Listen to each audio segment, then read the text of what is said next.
You ask Tiger to solve. This deals with linear equations with one unknown. The final result is r equals 23/5. Let's solve it step by step. Simplify the expression.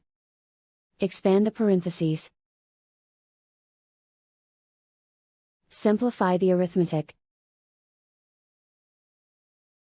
Expand the parentheses. Group like terms. Simplify the arithmetic. Group all constants on the right side of the equation. Add 23 to both sides. Simplify the arithmetic.